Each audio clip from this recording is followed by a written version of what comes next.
¿Qué tal, Carla? Buenos días. Buenos días, buenas tardes, Carla. ¿Qué tal? Voy a compartir ahorita pantalla para comenzar la clase, hija. ¿Me escuchan, hija? ¿Me confirmas, por favor?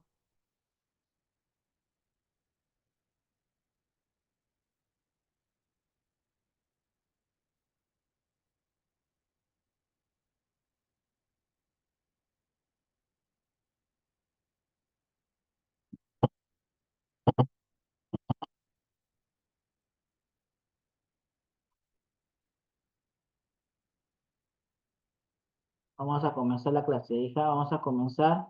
Mientras que los demás compañeros van ingresando, vamos a comenzar la clase de hoy día. Bien, hoy día nos toca ver referente. La semana pasada vimos lo que es la monarquía española. Bien, todo referente a la monarquía española. Hoy día de hoy nos toca ver lo que es la monarquía francesa en el siglo XVIII. Bien, cómo se fue desarrollando, cómo comenzó, ¿no? Así como en la creación española, donde hubo también momentos en la que eh, tuvo relacionado con lo que estaba pasando acá en el Perú, con la colonia de los españoles, qué es lo que ocurría con la monarquía francesa, ¿no? Un punto que tenemos que saber también que en caso de Francia, Francia también llegó a colonizar y a México, parte de México, también el caso de Inglaterra también, ¿no? Entonces, pero obviamente hubo una guerra civil en México en la cual los mexicanos ganaron y derrotaron obviamente a los franceses y a los ingleses, ¿no? Obviamente que también hay una parte de la historia que no se habla mucho ahí, ¿no? Porque en realidad los mexicanos lo toman como que si hubieran ganado, en realidad no es así. Es decir, no hubo cierto del triunfo mexicano sobre los franceses y los ingleses. Bien, vamos a ver un poco referente a la monarquía francesa. Dice que el origen de la monarquía francesa se remonta en el Tratado de Verdún 843, por el cual Francia se separa del imperio carolingio, siendo Carlos el Calvo su primer rey. Ya en el siglo X, la familia Capeto asumió el control del Estado francés y luego de extinta la familia carolingia, el primer Capeto, Hugo, fue coronado rey por voluntad de los nobles. Entre los principales monarcas de esta dinastía destacaron el Felipe Augusto, Luis XI o San Luis y Felipe el Hermoso. ¿Sí? Esos son parte de las dinastías que destacaron más aún por lo que ellos tuvieron ciertos influencia, obviamente hicieron algo por Francia, ¿no? Bien, entonces vamos a ver en el caso de los capetos.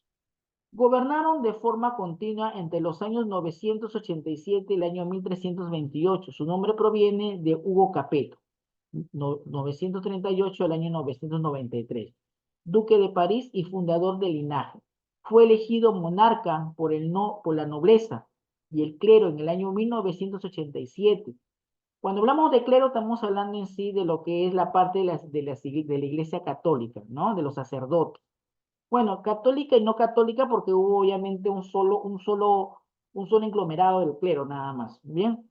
Tras su muerte, tras la muerte del último rey de la dinastía carolingia, Luis V, el Perezoso, en el año 1967, el año 1987, en un principio ejercieron un poder limitado al área circundante a París, pero los capetos extendieron y se aseguraron el dominio de la mayoría del territorio francés, en ese entonces a manos de la nobleza local, con la ayuda de hábiles alianzas y conquistas. Para evitar conflictos hereditarios, los capetos designan a su heredero el mismo año de su coronación o al menos en vida. Los reinados más destacados fueron los siguientes: Felipe II, Augusto, al año 1180 al año 1223, quien fortaleció la monarquía y estableció París como capital del reino. O sea, ya desde el año 1180, con el Felipe II Augusto, ya había la capital en sí, que era París. Bien, luego viene Luis XI o San Luis en el año 1220, el año 1270, rey devoto y enemigo de la corrupción, y dirigió la séptima cruzada y fue canonizado por el Papa. Miren, ya en sí estaba haciendo algo importante en sí lo que son los franceses en ese sentido. Viene Felipe el Hermoso en el año 1285 al año 1314, famoso por ser responsable del traslado de la sede papal a Aviñón, 1309, y de la supresión de la Orden de los Templarios, 1312. Estos eran unos monjes guerreros cuya orden surgió de las cruzadas, guerras santas para reconquistar Jerusalén a los musulmanes, pero cuyo poder fue creciendo hasta que el rey tuvo que recurrir a ellos para conseguir dinero. Una solución drástica para no pagar sus deudas fue capturar y torturar a los templarios hasta que confesaran que eran herejes y luego quemarlos en la hoguera. ¿Quién eran los templarios? Vamos a recordar un poco lo que vimos en el tema de la semana pasada de la monarquía, de la monarquía española. Los templarios en realidad mira, eran parte de lo que era la parte del régimen católico. Recordemos que existía la Santa Inquisición. La Santa Inquisición fue un motivo por el cual mataban a gente, obviamente, colocándole delante de una imagen determinada que era Jesucristo que movía la cabeza, lo que pasaba acá en la colonia. Los templarios en sí no eran herejes, sino que eran personas que llevaban la palabra, hacían la evangelización, captaban personas, pero ¿qué sucedía? En este lapso de tiempo, vamos un poco lo que es el tiempo, la línea de tiempo, existía en España la evangelización, pero también existía la Santa Inquisición, el maltrato de la Iglesia Católica a la gente por tratar de que ellos se convirtiesen en cristianos católicos. Obviamente ocurría también en España lo mismo, ¿no? Para evitar todo ello, obviamente lo que ocurrió fue de que los franceses, ¿qué hicieron? En caso de estos guerreros que venían de una lucha de la Guerra Santa, como se le llama, ¿no? Era retomar a esa gente, obligarlos a que digan que eran personas que estaban cometiendo un delito y de venganza eran sometidos, obligados a decir sí, sí, soy un hereje y eran quemados. O sea, internamente había una lucha entre quién predominaba más en ciertos estándares de, digamos, de devoción, se le puede decir, ¿no? Ya no hablábamos en la parte de amor o cumplir o el amor, digamos, a la palabra, sino era la manera humana como ellos pensaban, ¿no? Eso es lo que ocurría y eso es lo que ocurrió con el caso de Felipe el Hermoso, ¿no? Es decir, en una parte le ayudaba a la Iglesia Católica, pero internamente había una lucha entre ellos, ¿no? Vamos a la línea de tiempo. Finaliza la Guerra de los 100 años el año 1453 y al año 1474 la Isabel la Católica es proclamada reina de Castilla. Eso fue en España. Al año 1534, ¿de acuerdo? Viene la creación de la Iglesia Anglicana. Es decir, parte de esa iglesia que estaba en contra de lo que hacía la iglesia católica sale la iglesia anglicana. ¿Bien? Es como el caso de la iglesia luterana. ¿Bien? Por Lutero.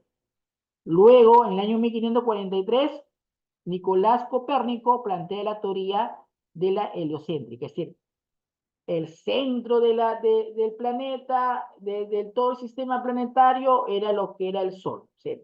Ahí viene el cambio, porque siempre se centraba, recordemos que en los años 1492, ¿de acuerdo? Se pensaba ya de que la Tierra era redonda porque se tenía un pensar de que era plana, ¿no? ¿Por qué? Porque los barcos se perdían en el horizonte del mar, se caían, era una inmensa tortuga y delante de esa inmensa tortuga la caparazón era la Tierra. Solamente no había más hasta cuando se descubrió América, recién cambió esa opinión y Copérnico dijo, no, la Tierra no es el centro, sino es el Sol. Bien, se establece la paz de Angusburgo en el año 1555. ¿De acuerdo? O sea, había ya lo que ya era la guerra anterior a la guerra de los 100 años, se establece la paz. Después de tanto tiempo, se finaliza todo en sí. Otro detalle que te iba a decir, parte de la historia universal, la guerra de los 100 años no es que duró 100 años, por si acaso, se le dice así por el simple hecho el tiempo que se predestinaba a que iba a durar iba a ser inmenso, hasta que se dio obviamente ese tratado que se permitió y se cortó, pero se quedó ahí, nada más como nombre, nada, es decir, no es que haya durado tanto tiempo.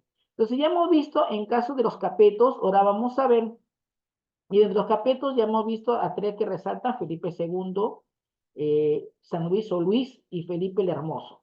En los capetos, vamos con los Valois.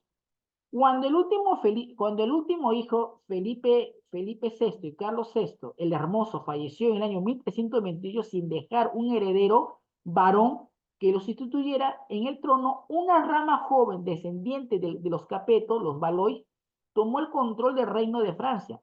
Este problema con la sucesión originó que Inglaterra decidiera intervenir ante la duda que con respecto al sucesor del último rey Valois. Inglaterra pretendió el trono de Francia, pero la nobleza francesa se opuso a tener un rey inglés y apoyó a Felipe XI, Valois. Este originó la guerra de los 100 años. Ya está, miren. Esta lucha por imponer a los Valois y luchar contra los ejércitos ingleses ayudó a la formación del Estado moderno francés, ya que nada une tanto como luchar contra un enemigo común, más si un invasor extranjero. Finalmente, los franceses lograron expulsar a los ingleses y asentar su reino. Hacia finales del siglo XV, el poder real estaba fortalecido por un ejército pagano por su propio bolsillo y formado por soldados, además de un impuesto directo que no podía ser discutido, pero todavía no se había logrado organizar una administración unificada. Carlos XI ya se consigue un poder real para consolidarlo y se comienza a dar los primeros pasos para lo que luego será el absolutismo francés. Pero la formación del Estado moderno en Francia fue bastante diferente al español, y las razones son las siguientes. La monarquía francesa no tuvo el problema de tener que unir reinos diferentes, con tradiciones políticas y culturas opuestas. Eso es lo que tuvo España. No tuvo la ventaja de ingresos proveniente de un imperio colonial, lo que sí tuvo España. Se vio obligado a llevar adelante la centralización fiscal y administración del reino, lo que reforzó la centralización de su poder. Todo fue dado en el centro, que es París. Lo principal del rey de Valois, Francisco I, en el año 1515 al año 1547, decidió enfrentar a Carlos V, emperador de Alemania y rey de España, y dirigió a la nobleza hacia guerras exteriores para conquistar Italia, pero fue derrotado en Pavia en 1525 y tomó prisionero por el rey y fue tomado prisionero por el rey de España, lo que resultó muy humillante para él. Esta lucha finalizó con la paz de Crespis en el año 1544, por la que Francisco primero abandonó Nápoles y Sicilia y renunció a Flandes y a Artois. Miren lo que pasó con Francisco I, es decir, por ser tan orgulloso, tan pretencioso, el hecho de querer tener más. Enrique II, el año 1547, el año 1539, el año 1559, persiguió a los protestantes, a los hugonotes, y reinició el conflicto con España, iniciado por su padre Francisco I. Pero, acá viene el pero, fue derrotado definitivamente por Felipe II en la batalla de San Quintín en el año 1557, por lo que tuvo que firmar la paz de Cateau, Cambrius, y renunciar definitivamente a las posesiones italianas. También se enfrentó a Inglaterra y recuperó Calais y última posesión inglesa en Francia. A su muerte lo sucede su hijo Francisco II, pero este era muy enfermizo y murió tempranamente, asumiendo el trono su hermano Carlos XI. Año 1560, año 1574, su gobierno tuvo una fuerte influencia de su madre Catalina de Medici, quien emprendió una fuerte lucha contra los hugonetes protestantes. Se considera que ella fue la principal instigadora del hecho conocido como la matanza de San Bartolomé, que fue el asesinato de miles de hugonetes, de miles de protestantes. Enrique III, año 1574, año 1589. En el año 1576 firmó el edicto de Validius, otorgado a muchas concesiones a los bugonetes. Su acción dio lugar a que activistas católicos, Enrique de Guisa, forme la Santa Liga Católica. Luego de muchas negociaciones, Enrique se vio obligado a dejar sin efecto la mayor parte de las concesiones que se habían hecho a los protestantes en el edicto. Participó en la guerra de los tres Enriques. Los Borbones, el año 1590, luego de todas estas luchas y destrucciones y a pesar del descontento general, tanto en ciudades como en el campo, la nobleza se reunificó. Los hugonetos, Enrique de Borbón, 1550 y 1590, aceptó convertirse en catolicismo. Se dice que llegó a decir, París bien vale una misa, y donde entonces fue reconocido por los nobles católicos y protestantes como Enrique V, no, perdón, Enrique VI de Francia, fundador de la dinastía de los Borbones. Enrique IV reconstruyó la ciudad de París y la convirtió en la capital permanente del reino y sede de la monarquía. Sus administradores tomaron medidas para lograr la recuperación de las industrias, de la agricultura y el comercio de exportación. Después de medio siglo de cuestionamientos y fracasos, la monarquía recuperó su prestigio entre la sociedad. La paz se consolidó el 13 de abril del año 1598, cuando el edicto de Nantes garantizó a los hugotones, ¿dónde está? Ya, libertad de conciencia, libertad de culto y derechos políticos y militares, y sobre estas bases y a lo largo del siglo XVII, y se consolidó el poder absoluto de la monarquía francesa. Bien, esto es referente a lo que es la monarquía francesa. Ahorita vamos a ver un vídeo y luego vamos a hacer lo que es el trabajo que todos los días lo hacemos. Ya, a ver un ratito, chicos, un ratito, ya, un ratito, chicos, por favor. Bueno, buenas tardes, Yalington, buenas tardes, Buenas soy. tardes, profe. Chicos, ¿cómo están? Disculpen que haya hecho esta hora, sino que en la mañana, bueno, desde ayer en la tarde me cortaron el internet por mantenimiento y recién hoy día ha llegado al mediodía. ¿Ya, chicos? Pues lo tuve que avisar ayer, mandé un mensaje, ¿ya? Entonces, bueno, gracias a Dios que ahora sí ya tengo el internet mucho más rápido, porque tenía problemas de que me estaban robando internet. Bien, bien, chicos, vamos a ver.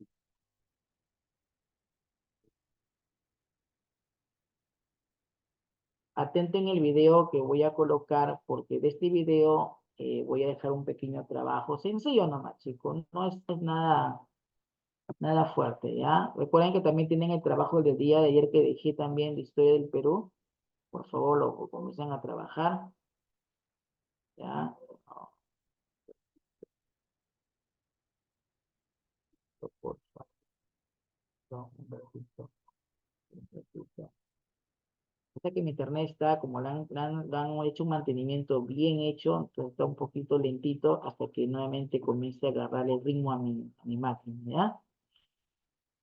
Pero ya está mucho mejor a lo que estaba.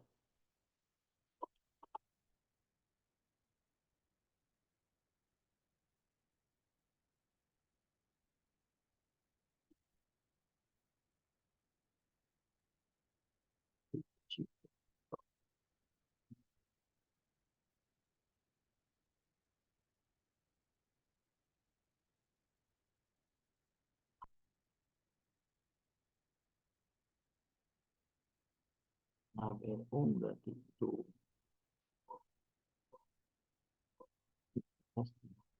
Bien, bien, bien. Vamos a ver un poco referente.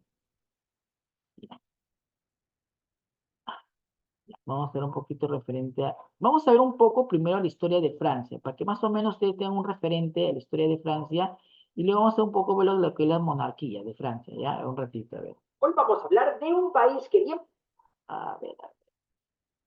Ahora sí, comparto pantalla un ratito. Ahí está.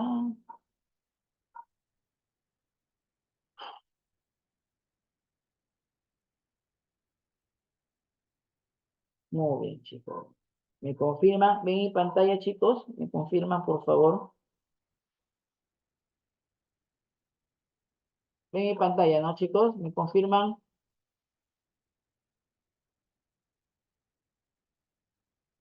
Comienzo. Atentos, por favor. Hoy vamos a hablar de un país que bien podría explicar la historia de toda Europa, un país cuyos avances sociales han sido de especial relevancia para el resto del mundo y que a pesar de tener una gran rivalidad con sus países vecinos, ha sido muchas veces ejemplo de igualdad, fraternidad y libertad. Como no, hoy en Memorias de Pez os contamos la historia de Francia. A pesar de que los griegos fundaron unas pocas colonias en tierras francesas, como la colonia de Masalia, actual Marsella, nos vamos a ir a la Edad de Hierro, al primer milenio antes de Cristo, donde Francia estaba poblada por unos habitantes que conocemos muy bien gracias a Asterix y Obelix, los galos. Como bien sabéis, esta civilización se dedicó a darse de piñas contra los romanos y finalmente en el año 52 a.C., tras las guerras de la Galia, las legiones de Julio César lograron imponerse en toda la Galia. Y así comenzó la romanización de estas tierras. De esta forma, el emperador Augusto organizó la Galia en 4 provincias y a la Galia narbonense agregó la Galia Aquitania, la Galia Leonesa y la Galia Bélgica. Los romanos llenaron toda la región de construcciones impresionantes, como acueductos, anfiteatros o murallas. Las vías romanas sustituyeron a las vías galas, permitiendo el desplazamiento de las legiones y a su vez la expansión del comercio. También plantaron viñedos, principalmente en Borgoña y Burdeos, e introdujeron técnicas para el procesamiento de las vides que permitieron a la Galia convertirse en una de las regiones más prósperas y pobladas del Imperio Romano. Así, tras siglos de romanización, los romanos dejarían una huella enorme en las Galias. Lenguas derivadas del latín, el derecho escrito, costumbres como el consumo del pan y del vino, y finalmente, una de especial relevancia, la religión católica, que empezó a ponerse de moda un siglo antes de que cayera el imperio. Con la caída del Imperio Romano se iniciaron las invasiones germánicas y llegaron los francos merovingios, comandados por Meroveo, desde el norte y el noreste. Su nieto, Clodoveo I, se convirtió al cristianismo, lo que le otorgó mayor legitimidad y poder ante sus súbditos cristianos, e instaló su corte en París. Sus sucesores fundaron la abadía de Saint-Germain-des-Prés, en la capital, y más tarde la de Saint-Denis en el norte, que se convertiría en el monasterio más rico e importante de toda Francia. La tradición franca, según la cual el monarca repartía el pastel entre todos sus hijos, derivó en luchas de poder y finalmente en la aparición de un conjunto de pequeños estados feudales. Tras esto, Pipino el Breve, que tampoco fue tan breve, conquistó la provincia de Aquitania y fue el primero de la dinastía de los carolingios, que se alzaría como la casa dominante. Este tuvo 2 hijos, Carlomán y Carlos. Menudo troll con los nombres, ¿no? Sin embargo, la muerte precoz de Carlomán permitió a Carlos reinar sobre un reino unificado. Posteriormente, con este tal Carlos, que pasaría a ser el conocidísimo Carlomagno, el poder carolingio alcanzó su apogeo tras conseguir ampliar las fronteras del reino, unificar de nuevo parte de esos estados que se habían desmembrado y coronarse como emperador del Sacro Imperio Romano Germánico en el año 800. Sin embargo, en el siglo IX, los vikingos invadieron la costa francesa y se asentaron en el Valle Bajo del Sena para formar el Ducado de Normandía, que suponía un tercio de Francia. Esto daría lugar al auge de los normandos, que tras conquistar tierras inglesas de la mano de Guillermo I el Conquistador, pondrían grandes problemas a los habitantes de la región que más tarde sería Francia. Por otra parte, los descendientes de Carlomagno habían vuelto a dividir el imperio en el Tratado de Verdún, así que este siglo se caracterizaría por la desunión y en el plano religioso por la fundación de poderosas abadías. Así, cuando Hugo Capeto, de la dinastía de los Capetos, subió al trono en el 987, tan solo tenía un reino que era más bien una humilde parcela alrededor de París y Orleans. Tras un buen lío familiar con bodas e hijos de por medio, Inglaterra ganó una enorme influencia sobre Francia y se quedó con 2/3 de la actual Francia al poseer Normandía y Aquitania. A partir de aquí, Francia e Inglaterra iban a estar periódicamente dándose de leches por el control de Aquitania y Normandía durante al menos 3 siglos. En 1337, la hostilidad entre capetos y anglo-normandos desembocó en la famosa Guerra de los 100 años, una sucesión de conflictos que se alargaría hasta mediados del siglo XV. cuando acabó en 1453. Por si fuera poco, la peste negra, que se propagó una década después del inicio de las hostilidades, duró más de 2 años y solo en París acabó con más de un tercio de su población. Y finalmente los duques de Borgoña, que eran aliados de los ingleses, lograron ocupar París, pero por suerte para los franceses, una muchacha muy conocida como era Juana de Arco, surgió con la estrafalaria historia de que Dios le había encomendado la misión de expulsar a los ingleses y propiciar la coronación de Carlos VII en Reims. Carlos VII, que todavía no había sido coronado, envió a Juana al asedio de Orleans, y fue allí donde se ganó una gran fama, porque el asedio fue levantado solo 9 días después. Este evento tan esperado elevó la moral francesa y allanó el camino para su victoria final. Tras una serie de rápidas victorias, Carlos VII fue coronado rey de Francia en Reims, dando comienzo a la dinastía Valois. En la década de 1530, el poder de los reyes franceses se consolidó con el absolutismo, en un sistema de gobierno conocido como el Antiguo Régimen, que venía a significar que el rey era el mandamás de los mandamases. Por otra parte, la reforma protestante se extendió por toda Europa, y así estallaron las guerras de religión en Francia, que originaron una nueva crisis sucesoria y la llegada al poder de la Casa de Borbón con Enrique IV en 1589. Tras la guerra, Francia permaneció católica y la alianza de la monarquía francesa con la Iglesia se consolidó. A partir del siglo XVI, Francia comenzó a forjar un imperio colonial, con posesiones en Norteamérica, las Antillas y la India. Con el rey Luis XIV, el monarca más famoso de la historia conocido como el Rey Sol, se asistió al auge del absolutismo monárquico, y Francia se vio involucrada en una serie de costosas guerras por la hegemonía en Europa, principalmente contra el Imperio Español, el Sacro Imperio Romano Germánico e Inglaterra. La cantidad de dinero que se gastó en todas estas campañas fue de locos, y por si fuera poco, en Versalles Luis XIV mandó construir un extravagante palacio que, sumado a todas las demás hazañas manirrotas del rey, dejaron al país en una crisis curiosa.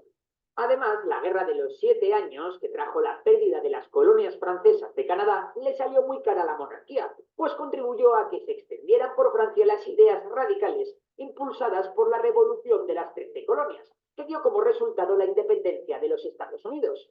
Y es que a principios del siglo XVIII al rey le importaba un bledo si la población estaba bien o no, mientras que las ideas antisistema y anticlericales de la Ilustración se extendieron por todo el país. A finales de la década de 1780, Luis XVI y su dominante consorte, María Antonieta, vivían en el mundo de Yuppie, cada vez más aislados mientras el malestar y el descontento aumentaban. Así, el 14 de julio de 1789, una muchedumbre asaltó la cárcel de la Bastilla, el mayor símbolo del antiguo régimen. La Revolución Francesa acababa de comenzar. Resumimos muy brevemente lo que ocurrió, pero si queréis más información podéis visitar el vídeo sobre la Revolución Francesa que hay en Memorias de Pez. Tras la toma del poder por el pueblo y la formación de una Asamblea Nacional el 17 de junio de 1789, la revolución estuvo en manos de unos republicanos moderados llamados girondinos. Francia se declaró monarquía constitucional y se introdujeron varias reformas, como la adopción de la Declaración de los Derechos del Hombre y del Ciudadano. En enero de 1793, el rey Luis XVI fue condenado por conspirar contra la libertad de la nación y guillotinado en la Plaza de la Revolución.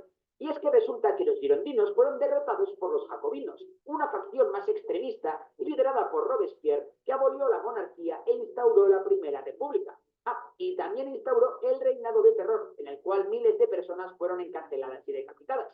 La Revolución Francesa tuvo su fin con la toma del poder por parte de Napoleón Bonaparte, un general revolucionario que dio un golpe de estado devolviendo el orden a la convulsa república y proclamando poco después su propio imperio, lanzándose a la conquista de Europa. Para legitimarse, Napoleón necesitaba victorias, así que se enfrascó en una serie de guerras gracias a las cuales Francia terminaría por controlar gran parte de Europa. En 1812, sus tropas capturaron Moscú, si bien perecieron víctimas del crudo invierno. 2 años después, el ejército de Napoleón estaba destrozado y los ejércitos aliados entraron en París, exiliaron a Napoleón a la isla de Elba y restauraron a los Borbones en el trono francés. A principios de 1815, Napoleón escapó de Elba, desembarcó en el sur de Francia y formó otro gran ejército, que fue también derrotado en la batalla de Waterloo. Napoleón fue exiliado de nuevo y murió en 1821. De todo este asunto, conocido como las guerras napoleónicas, también hay un vídeo en el canal, así que ya sabes qué hacer después. La lucha entre los ultramonárquicos que ansiaban el regreso del antiguo régimen, los partidarios de la revolución y los radicales obreros de París marcarían el reinado de Luis XVIII de Borbón. Su sucesor, Carlos X, respondió al conflicto con tanta torpeza que el tío fue derrocado en la llamada Revolución de julio de 1830. Luis Felipe I, el monarca constitucionalista de simpatías burguesas que le siguió, fue elegido por el Parlamento y posteriormente expulsado por la Revolución de 1848. Otra vez, la tercera. Tras esto se estableció la Segunda República y las elecciones llevaron a la presidencia a un inútil, el sobrino de Napoleón, Luis Napoleón. En 1851, este se creyó igual que su tío y encabezó un golpe de Estado proclamándose emperador, Napoleón III del Segundo Imperio Francés, que duró hasta 1870. El tío involucró a Francia en costosos conflictos, incluida la desastrosa Guerra de Crimea. Francia también entró en guerra con la Prusia de Otto von Bismarck. En cuestión de meses el ejército francés fue derrotado y el emperador hecho prisionero. Y así es como llegamos a la Tercera República. Tras ganar la guerra, los prusianos aislaron París y forzaron a los franceses a firmar el Tratado de Frankfurt. Olvida todo lo que sabías sobre los juegos de guerra. El juego de acción a gran escala por Thunder te traerá una torre, por el cual los galos tenían que pagar unas enormes reparaciones de guerra y también entregar las provincias de Alsacia y Lorena. Este evento provocó un levantamiento conocido como la Comuna de París, durante el cual cayeron miles de comuneros y otros 20.000 fueron ejecutados. Durante la Comuna, los insurgentes abrazaron el socialismo y condenaron el militarismo y el capitalismo. De hecho, Karl Marx consideró la Comuna de París como la primera revolución auténticamente proletaria. Las enemistades surgidas con Prusia y el Imperio Austrohúngaro llevaron a Francia a entrar en la Primera Guerra Mundial, algo que le costaría muy caro, ya que para cuando se firmó el armisticio en noviembre de 1918, más de 1 millón de soldados franceses habían muerto. Solamente en la archiconocida batalla de Verdún murieron unos 400.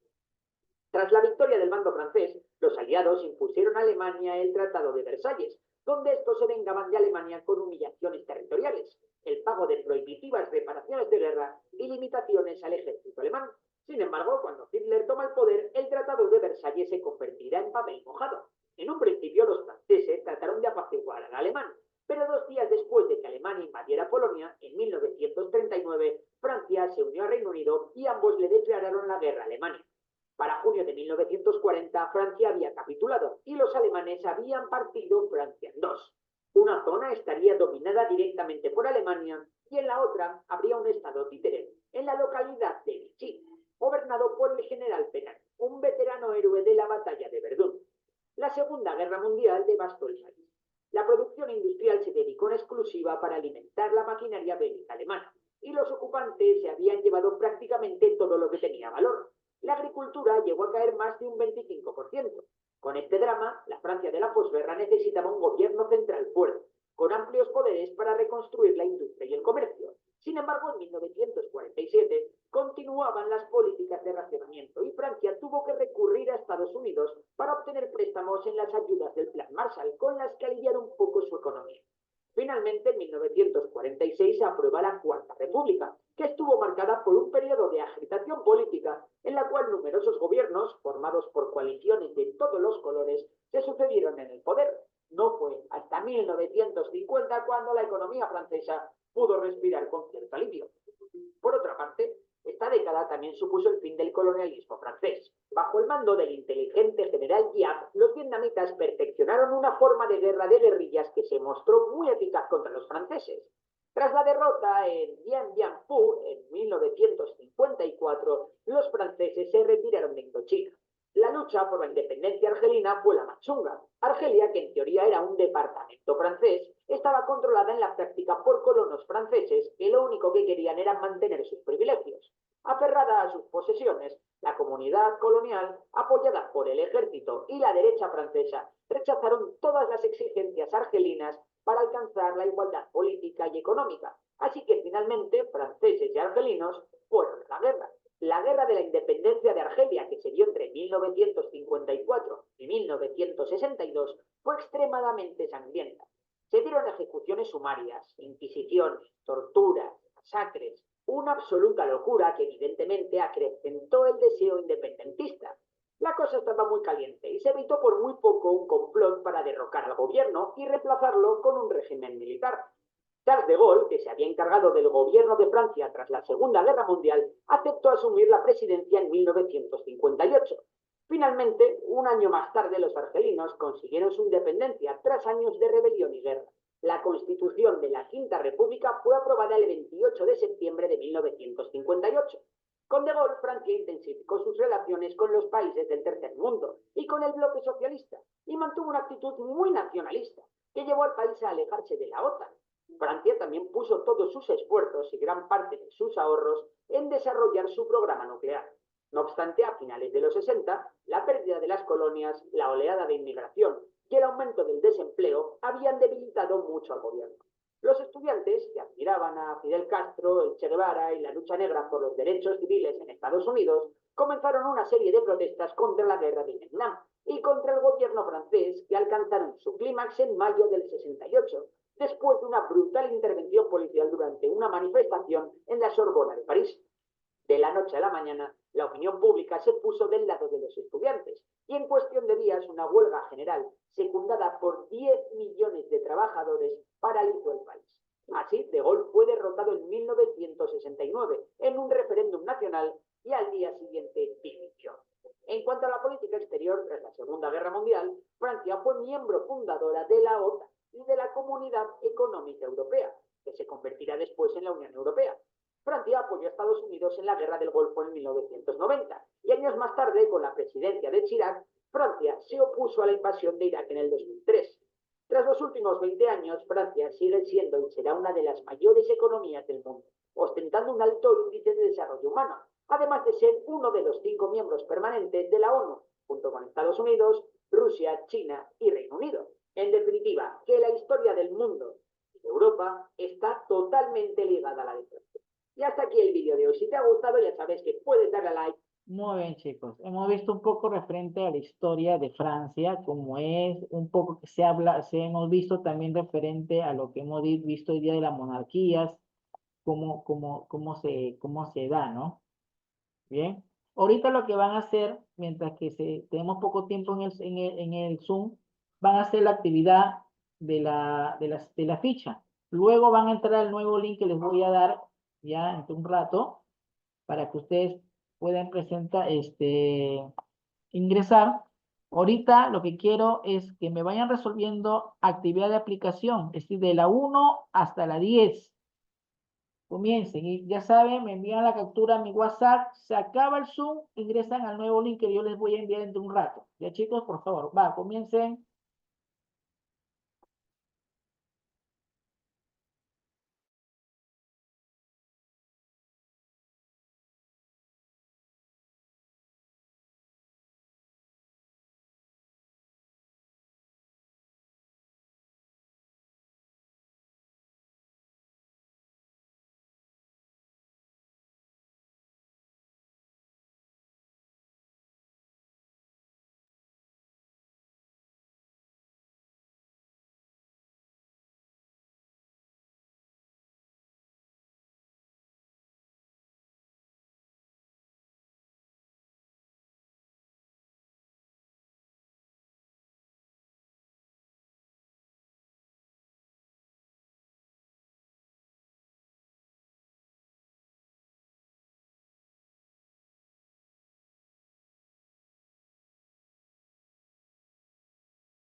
Ya recibí el tuyo, ya listo. A ver, Carla, soy, me envían, por favor.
Ok, ya recibí lo tuyo, Carla, ¿ya? Bien, sigamos entonces, mientras que venga esa otra compañera, vamos a ver otro video. El trabajo va a ser, le voy a enviar un video, ya no lo vamos a ver ahorita porque tiene más tiempo que el que ahorita voy a presentar, este normalmente tiene 8 minutos, pero el otro que voy a enviar se trata sobre la Revolución Francesa. De ese trabajo, de ese video de Revolución Francesa, me van a hacer ustedes un, un informe, ¿ya? Referente a cómo causas, eh, personajes que participaron en esa revolución, qué ocurrió, consecuencias, causas, el motivo y cómo finalizó la Revolución Francesa, ¿ya? Ese video yo les voy a enviar luego. Ahorita lo que voy a compartirles es un video referente al tema que estamos viendo ahorita, el día de hoy, ya, como para que tengan como anexo. Ah, claro, claro, porque estas predicciones a mí me las hicieron.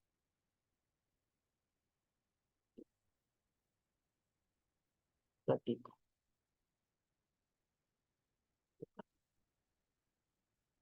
Eso. Ya, chao. Ok. ¿Quedó claro, no, chicos? Ya voy a compartir pantalla, chicos. Ya, a ver, ya. Ok, un ratito, chicos, un ratito. Quiero que desaparezca un cuadro. Ya desapareció. Atentos, va. Muy buenos días, estimados chicos de quinto de secundaria y bienvenidos a una clase más de Ciencias Sociales, específicamente Historia Universal. Y para este tema nos vamos a remontar hacia el siglo XVI para poder analizar el origen del Estado moderno francés, como también del poderío absolutista. Comencemos. A inicios del siglo XVI, Francia se hallaba regida por la familia de los Valois, la misma que había resultado triunfante en la Guerra de los 100 Años frente a Inglaterra. Tras este conflicto muy extenso, los reyes franceses habían aumentado su autoridad sobre su territorio, por lo que para el siglo XVI pudieron ser capaces, al menos en una parte, de desarrollar una muy ambiciosa política exterior, bajo el liderazgo del monarca Francisco I. Francisco I recogió los frutos de las obras de los anteriores monarcas del territorio francés y disfrutó a su vez de una sólida autoridad. Recibió del Papa el Concordato de Bolonia en 1516, mediante el cual recibió dicho reconocimiento religioso para que así este monarca no se sintiese atraído por la reforma protestante que estallaría pronto. Mediante el Concordato de Bolonia, Francisco I se volvió también responsable de la integridad de la Iglesia en Francia. Por ello, tuvo que enfrentar a quienes deseaban realizar una reforma religiosa, siguiendo los pasos obviamente de Lutero. En esta época debió abandonar el país el reformador Juan Calvino, fundador de lo que nosotros conocemos por historia como el calvinismo. El monarca también se destacó en el campo cultural, actuando como un gran mecenas. Hizo construir palacios como el de Fontainebleau, protegió a Rabelais, Cellini y Leonardo da Vinci, fundó la Biblioteca de París, entre otras más obras de corte cultural. Además, financió las exploraciones en Norteamérica.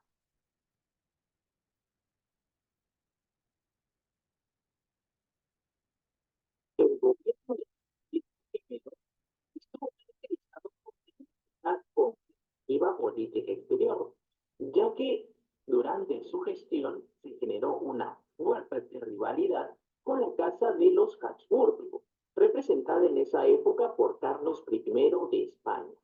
Las extensas posesiones de este monarca amenazaban al gran Estado francés, por lo que Francisco I libró numerosas guerras contra este rey español, aunque estos enfrentamientos en realidad concluyeron sin un claro vencedor. La lucha prosiguió entre los herederos de ambos reinos. Por un lado teníamos a Enrique II de Francia y Felipe II de España, hasta que la batalla de San Quintín y la paz de Tachú-Cambresis impusieron la hegemonía española.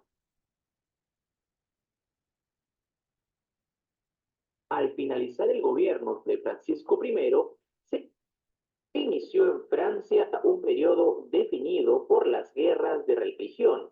Por un lado estaban los católicos y por el otro lado los hugonotes. Te estarás preguntando quiénes son los hugonotes. Era uno de los nombres con el que se les conocía también a los calvinistas. Recordemos que este último grupo religioso había llegado recientemente al territorio galo, pero había ganado rápidamente numerosos adeptos entre las masas urbanas y la nobleza francesa. También, por otro lado, en el ámbito político, reinaron en estos años sucesivamente los tres hijos de Enrique II, Francisco II, Carlos IX y Enrique III. Los tres estuvieron sometidos a la fuerte influencia de su madre, Catalina de Médicis, quien actuaría como regente del reino durante la minoría de edad de estos reyes.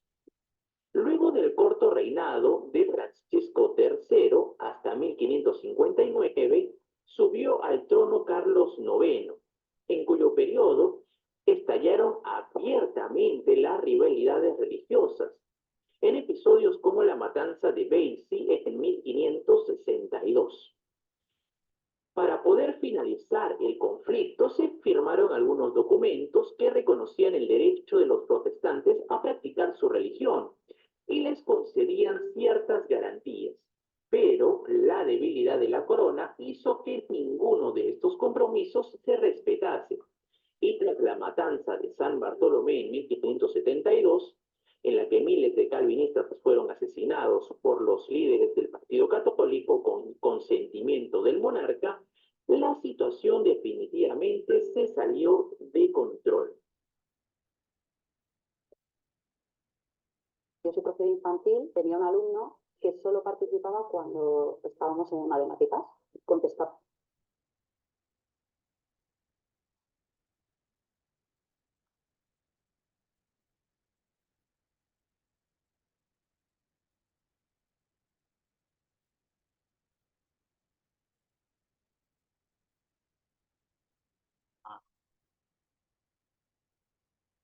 De la masacre de San Bartolomé en adelante, ambas facciones, tanto católicos y hugonotes o calvinistas, combatieron directamente, sobre todo cuando subió al poder Enrique III, último monarca de la familia de los Valois.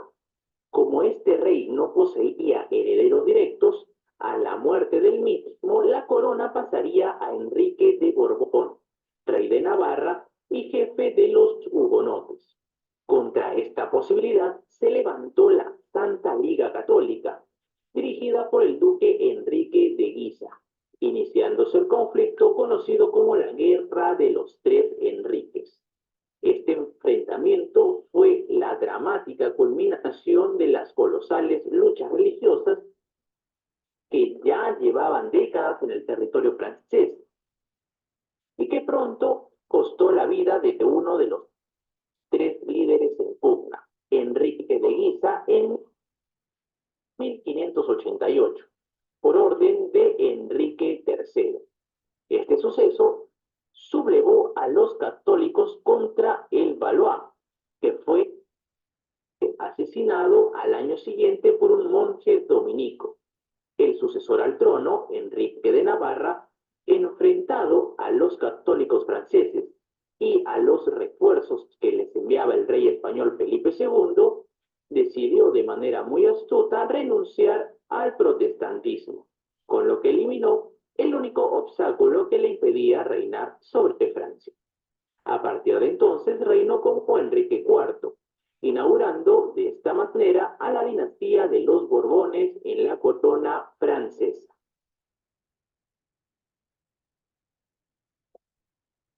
El reinado del monarca Enrique IV estuvo principalmente dedicado a conseguir la paz interna, principalmente tratando de reducir los últimos focos de la guerra civil entre católicos y hugonotes, y por el lado exterior firmar la paz de Vervins con el rey de España Felipe II.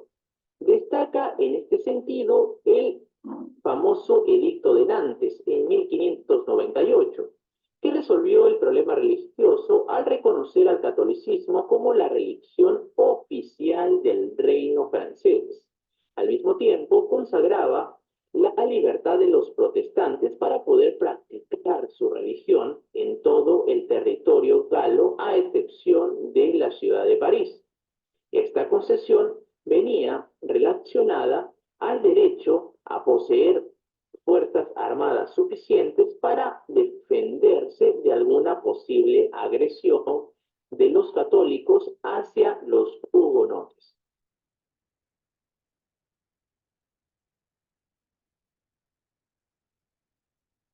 Ok, muy bien. Tenemos un alto. Ahí nomás.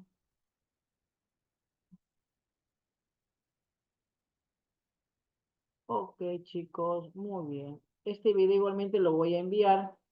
Bien, chicos. El trabajo es referente, escuchen bien para terminar, es referente a la Revolución Francesa. Me tienen que hacer lo que son. Ahorita yo les voy a anotar en el grupo cuáles son los puntos que tienen que contestar según a lo que ustedes van a ver en el video. ¿Ya, chicos?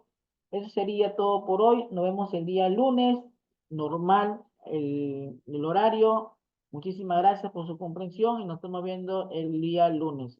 Hasta luego. Buen fin de semana. Chao, profe, que tenga un día.